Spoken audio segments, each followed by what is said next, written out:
আর ওই পিকচার, নরকের পিকচার যখন বর্ণনা করা হলো, স্বর্গের পিকচার বর্ণনা করা হলো, আর যখন শেষে বেদির কাছে আসার এক নিমন্ত্রণ দেওয়া হলো, অল্টার কল, যে আজকে কে কে ওই জীবন পুস্তকের নাম লেখাতে চায়। আমার বয়স তখন 12 বছর ছিল। আমি কলেজও পাস করিনি, মাধ্যমিকও পাস করিনি, কিন্তু সেদিন বুঝতে পেরেছি আজকে যদি আমি মারা যাই, মৃত্যু তখনও হতো লোকের, আজকেও হচ্ছে, আজকে যদি আমি মারা যাই আমি কোথায় যাব।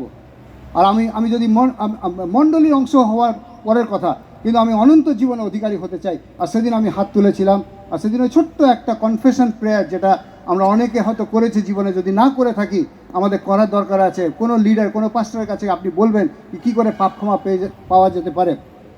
প্রভু যীশু খ্রিস্ট, আমি একজন পাপী, আমার পাপের জন্য যে পাপের বলিদান আমার পাওয়ার কথা ছিল সেটা তুমি কালভারি ক্রুসে নিয়েছো। এই ছোটো প্রার্থনাটা ছিল সেদিন। এবং আজকে আমি আমার পাপ স্বীকার করি এবং তোমার কাছে আমার জীবনকে সমর্পিত করি। প্রকাশিত বাক্য 3:20 অনুসারে আমি আমার হৃদয়কে তোমার জন্য খুলে দিচ্ছি, যে ঈশ্বর আমার দরজায় আঘাত করছে এবং আমি আমি আমি তোমাকে স্বাগত জানাই আমার হৃদয়ে, তুমি আসো। এবং যিশু ভাই বলছেন আমি তোমার হৃদয়ে প্রবেশ করব এবং তোমার সাথে থাকবো। আর সেদিন আমি প্রভু যিশুকে গ্রহণ করেছিলাম। সেদিন থেকে আমি মণ্ডলীর অংশ। আমার বাবা পাস্টার বলে আমি মণ্ডলীর অংশ না। ওকে, এখানে বলা হচ্ছে যে তোমরা তো জানো তোমাদের পিতৃপুরুষগণের সমর্পিত অলিক আচার ব্যবহার হইতে তোমরা ক্ষয়নীয় বস্তু দ্বারা বা রৌপ্য বা স্বর্ণ দ্বারা মুক্ত হও নাই, কিন্তু নির্দোষ নিষ্কলঙ্ক মেষশাবক স্বরূপ খ্রিস্টের বহুমূল্য রক্ত দ্বারা মুক্ত হইয়াছ। সো আমাদের মণ্ডলীর পরিচয় হচ্ছে, আমি যেদিন জেনে যাবো যে আমি উদ্ধার পেয়েছি যিশু রক্তের দ্বারা, সেদিন আমি মণ্ডলীকে ছাড়বো না কোনোদিন।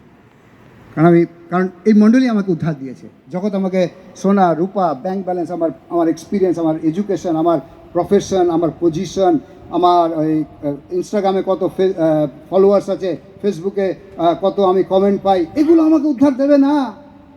আমি যত টাকাই লাভ করি এখানে উঠে যাই।